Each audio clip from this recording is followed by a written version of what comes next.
Well, Wayne, thank you also for the courage to share your story in public. Some of the stories, some parts of the stories that each of you have told have similarities, and others have some differences. So we wanted to turn and trying to get the three of you in conversation. And I'd like to throw out as a first question, is the experience of sexual abuse ever over for you? And Jim, can No. I ask you to address that first? No, not for me. A couple of years ago, I went to a conference here in D.C. and Virginia, and the priest didn't know who he was speaking to. He thought I was talking to a group of married folks celebrating their 25th or 50th wedding anniversaries. In fact, he was talking to abuse victims. And someone said something, asked a question about when something bad happens to you, what do you do? And his comment was, well, find the good in it and throw the rest away. Well, I'm sitting there and I'm thinking back to August 1970, and I'm saying, there's nothing good here, And I was just frustrated, and I went home that night, and I woke up in the middle of the night, frantic, kicking, punching, shoving, and I felt Lorano's skin on my skin. So it's still there. So those memories are very powerful. Oh, yeah. And Becky, what about you? I too am. I'm still struggling. I'm still working through it. But I think I finally reached a point where I see there's a path that I can take to heal. And, and I'm determined that someday I'm going to be happy again. And I think it's been a very long time since I was. And I think the memories are always going to hurt. Mm-hmm. They're always going to be there. But in some ways, I want to beat them because I don't want the abuse. I don't want to be being abused to be who I am. Okay. And Wayne, what's your experience of the continuation of the effects of abuse? Well, I was thinking it's not so much the abuse, the physical part that took place, it's the after effects that it leaves. And I know from when it happened when I was 8 years old until I was 39, I had that hole in my stomach that I was trying to fill with alcohol, that void that was there. Mm-hmm. As I go on in life, I feel like, I went through a period of time that I wanted to go see my perpetrator, and we did that. And I thought seeing him and confronting him would be all that would take, but now I'm at the point where I really would like to have a little revenge for him and see what takes place there. But I did visit him, and that did not solve all the problems. And Wayne, did you ever report the abuse to any, you said you didn't tell your parents, did you ever report it to any civil authorities? I did. After I met the fellow I told you about at the book signing that had written his story, we both together went down to the Montgomery County Police Department, and they spent about 3 hours with us taking all the notes and me telling the story. And they came back and said, actually, in 1953, there was nothing on the books that said it was wrong to molest a child. So they said there was nothing they could do about it. And it just sits there. Wow. And Becky, have you reported your abuser to either civil or church authorities? Yes, I did both. I went and filed a police report, and I took someone from SNAP with me. And it was an interesting story because I went there and I was terrified to tell anyone. And this big young man, police officer, came in, and I thought, there's no way I can tell this guy. Mm-hmm. But I did, and he was incredibly compassionate. He took my story, even though this happened 40 years before, and I felt like I had done something. I had taken some control back, and that was really important. But when we went to leave, I went to thank him, and I said, thank you so much for being compassionate. And he turned to me and he said, I've never told anyone this before, but I was abused by my second grade teacher. Wow. And so I just realized how many people out there that have been abused by all different types, family members, mm-hmm. teachers, and so forth. And, that just kind of gave me more of a goal to reach out to all these victims who maybe they've never told anyone. He had never told anyone. And by my making my police mm-hmm. report, he felt he could tell. And I think that's real important. And what about church authorities? Did you report? Yes, I did. I also went to the church and I told them, and I left me feeling re-victimized. I felt more like I was a liability than that I was someone who was hurting. And I went there for them to tell me, you're not going to hell. This wasn't your fault. And I didn't get that. Instead, I got, well, you know, we have to decide what we're going to do with you. And I didn't feel compassion from them. And I think that for a while I lost God altogether. And I definitely lost my church. And I'm still, as we spoke in the car on the way here, I still miss going to church, but I can't go anymore. And God and I are a work in progress. I still believe in God, but I'm struggling with my relationship with God. And I think it's happened because of going to the church and everything I went through to try to get an apology, to try to get some reassurances. Jim, you mentioned trying to contact rape crisis centers in Boston in 1970 to no avail. Have you reported your abuse since then to any church or civil authorities? Right. When I met with Cardinal Law, he met with Lorano, and I was able to get a copy of the report. And in that report, first of all, Law told me that they had no other reports, and I was the only one. How many times do we hear that? In the report, there were at least 3 letters from other people stating that he abused them. Shortly after that, I heard of another victim who was taking him to court.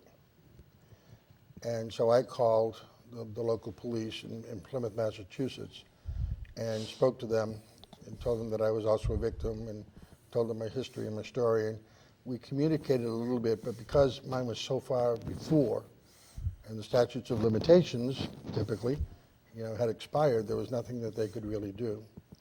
And so the statutes of limitations is really what holds people back. There's a lawyer in Boston who studied hundreds of cases of child abuse, and he determined on an average picture that a child who's abused by a parent, brother, sister, aunt, uncle, someone in the immediate family, neighbor, whatever, can take 20 to 30 years before they realize that they were abused and that it was a negative impact on their life and be able to do something about it.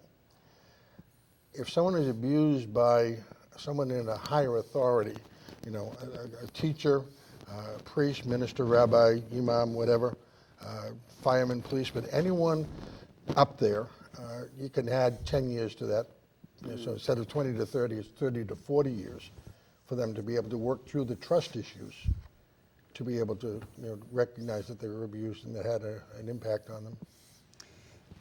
Jim, Wayne mentioned actually meeting with his perpetrator, the priest, the neighbor who abused him. Were you ever able to confront your abuser? No. For 2 years, the court case that the other kid was taking him through, young man, was taking him through, got postponed one after the other. And finally, the court called Tony in to sit him down and say, we are going forward with this case, that I was going to testify for prior bad acts, that 2 other victims that I didn't even know about were former FBI agents, and they were going to testify. And he saw that on a Friday, and that Sunday he had a massive heart attack and died. Okay. So we're not able to. So how does that leave you feeling, not able to have any direct confrontation with it? Empty, frustrated, angry. Yeah. When he died, he had been defrocked. His family buried him with full priestly honors. The death notice had him addressed as Reverend. Donations in his name, in Father Tony's name, to Children's Hospital. A pedophile perpetrator associated with Children's Hospital. I couldn't believe it. It was maddening. And Becky, what about the priest who abused you? Were you ever able to meet with him? No. After I remembered my abuse, I started looking for other victims, and I started Googling and started remembering. And I remember my mother had called me in 1992 and told me that my perpetrator had committed suicide. And so I went back to the Washington Post and I looked up the article. And another victim of his had approached him after Mass and said, "This is what I remember you did to me. I want you to get help." And Father Reinecke went on a retreat and shot himself with a shotgun. And so I'm really angry about that. I think that that was the easy way out. I have to live with the pain of what he did. He didn't leave a note. I don't have an apology. I don't know if he was sorry. I can't confront him. I feel like I can't get any answers. And then when I went to the church for them, I couldn't get any there either. So to me, it's been very frustrating not to be able to put closure on what he did to me. Can I just add in there? One of the key words that the church throws around, and everyone, a lot of people will say, "Oh, get over it. You should forgive and forget." Well, you can't forget. But with forgiveness, you have to have justice. And that's a key issue that we are denied because of the statutes of limitations, Right. because they commit suicide, because they died, from stress or whatever, and we're left living. Yeah. And I guess, too, one thing I thought about that is that, he never got defrocked. He never got any punishment from the church, and there's nothing they do afterwards. So he still gets to keep his reputation to somewhat intact. And Ian, because my abuse happened around here, I still run into people who know him. And people will say, "Oh, yeah, I knew him. He was a great guy." And when I tell them about the abuse, they say, "Well, he stayed up with my sick sister-in-law one night, so he wasn't all bad." And so I have to face this even now, today, with people saying this to me, knowing that I was abused. Yes. And so he gets to keep his reputation intact because I can't confront him. And because even if he was alive, whether there's statute of limitations, what could we do? Now, Wayne, you said you had the opportunity to meet with the person who abused you, and it was somewhat satisfying but not complete. What was it like to meet? And I assume you confronted him with the story of what he had done to you. Well, it was interesting. We rode up there, a group of 4 of us rode up there one Saturday morning to Ithaca, New York, and we located where he lived. And my goal was to get into his house to be able to talk to him. And he opened the door and said, "Oh, Wayne, it's so nice to see you." And it had been 50 years since I'd seen him last, and he knew it was like yesterday. Some of the comments that he made were interesting. I said, "We all know that if a pedophile is not typically with one person, they're with maybe hundreds." 50, 100, or hundreds. And I said, "Why did you choose me, and was there anybody else? Was there anybody else?" She says, "You were the only one. You were the only one." And he says, "I chose you because you were conveniently available." I'll never forget the way he said that, conveniently available. And it was interesting because when we first came in the living room and sat down to talk, his wife came out from the other room, and she was very concerned about his well-being. She got down on her knees in front of him and looked at me and said, "Please don't hurt him. Please don't hurt him."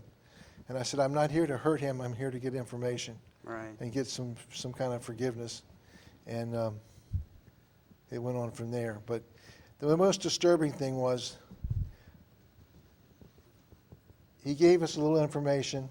He said he was sorry. If he'd known it would have affected me the way it did affect me, he would never have done it. But as I was leaving, and I walked down the sidewalk, he yelled my name out, and he turned around and looked at me and said, "Goodbye, Wayne," with this grin on his face like he had pulled another one over on me.